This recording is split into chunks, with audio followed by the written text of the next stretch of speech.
সাল ১৯৯৯। তখন বাংলা ফিল্ম ইন্ডাস্ট্রিতে হ্যাংলা পাতলা একটা ছেলে অভিনয় জগতে পা রাখে, কিন্তু তার আগমনে ঢালিউডের কিছুই যায় আসেনি এবং ঢালিউড তাকে স্পেসিফিক জায়গাও দেয়নি। তবে ওই হ্যাংলা পাতলা ছেলেটা হাল ছাড়েনি। ইন্ডাস্ট্রিতে কিছু করার মন মানসিকতা তার ছিল। অনেক কষ্টের পর হাতে সিনেমা আসতো তার, নিজের সর্বোচ্চ দিয়ে চেষ্টা করত আর শুরুর দিকে নামমাত্র পারিশ্রমিক পেত। এক পর্যায়ে সাইড হিরো হিসেবে অনেকগুলো সিনেমায় অভিনয় করেছে। যত ছোট চরিত্রই হোক, নিজেকে উজাড় করে দিয়েছিল পুরোটাই, যার ফলে প্রধান নায়কের চেয়েও তার অভিনয় নিয়ে বেশি আলোচনা ও সমালোচনা হতো সে সময়। একসময় পরিচালকরা তাকে প্রধান ক্যারেক্টারে ভাবতে শুরু করলো, নিজের অভিনয়ের জাত ছিনিয়ে দিল দর্শক আর নেটিজেনদের। অভিনয় দক্ষতা দিয়ে সকল নায়ককে পিছনে ফেলে একের পর এক ব্যবসা সফল সিনেমা উপহার দিয়ে ইন্ডাস্ট্রির শীর্ষে পৌঁছে যায় ছেলেটি। ততদিনে বাংলা সিনেমায় তার দাপটে তার নামের উপর সিনেমা চলা শুরু করে। অতি সাধারণ মাসুদ রানা হয়ে যায় নাম্বার ওয়ান শাকিব খান।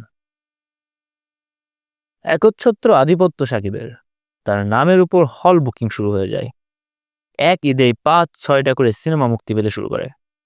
হল মালিকরা মুখিয়ে থাকা শুরু করে তার দিকে। দেশ জুড়ে ততদিনে তার বিশাল ভক্তকুল তৈরি হয়ে গেছে। শাকিবের সিনেমা আসা মানেই তাদের কাছে প্রবল উন্মাদনা আর আনন্দের উল্লাসে ফেটে পড়া। তখন থেকে আজ অব্দি শাকিবের আর পেছন ফিরে তাকাতে হয়নি। মাঝে আবার শাকিবকে থামাতে যৌথ প্রযোজনা নিয়ে তালবাহানা শুরু হয়। গোটা ইন্ডাস্ট্রি তখন শাকিবের বিরুদ্ধে চলে যায়, কিন্তু তার ভক্তকুলের প্রকোপে তাকে আটকানো সম্ভব হয়নি। যেমনটা এই সিজনে বরবাদ সেন্সরে আটকানোর চেষ্টা করা হলে শাকিব ভক্তদের আন্দোলনের ফলে সফল হয়নি।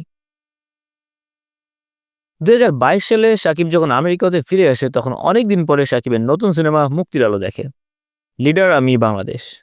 সিনেমাটি ব্যবসা সফল হলেও বড়সড় ব্লাস্ট হয়নি।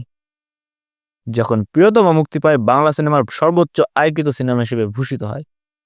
এরপর শাকিব যতগুলো সিনেমা করেছে, রাজকুমার, তুফান, দরদ, সব নিজের রেকর্ড নিজেই ভাঙছে, নিজেকেই নিজে নতুনভাবে আবিষ্কার করছে। আজও শাকিবের সিনেমা আসা মানেই উৎসবমুখর পরিবেশ। এই যে এই ঈদে সিনেমার অভাব নেই, কিন্তু অনুশীলন সারির একদম উপরে শাকিবের বরবাদ। আমি একটা কথাই বলবো, শাকিবের ক্যারিয়ারের শ্রেষ্ঠ সিনেমা বরবাদ, তাই কেউ মিস দিবেন না। কোনো দিক দিয়ে এটাকে বাংলা সিনেমার মতন লাগে না, পুরাই হলিউড ফ্লেভারের।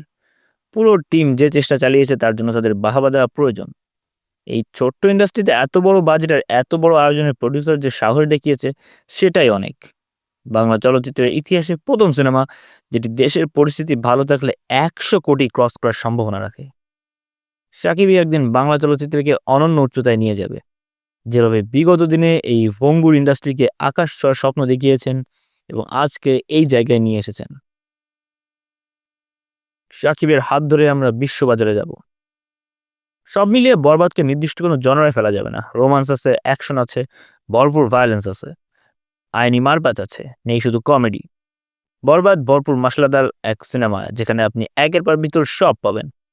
আমি একটুও বাড়িয়ে বলছি না, আপনার আজ হোক কাল হোক যখন মুভিটা দেখবেন, তখন আমার কথার সঙ্গে আপনার মতাদর্শ মিলিয়ে দেখবেন। যদি মনে হয় অতিরঞ্জিত কিছু বলছি, তাহলে গালি দিয়ে না আমাকে, নো প্রবলেম। আপাতত চ্যানেলটি সাবস্ক্রাইব করে ফেলুন।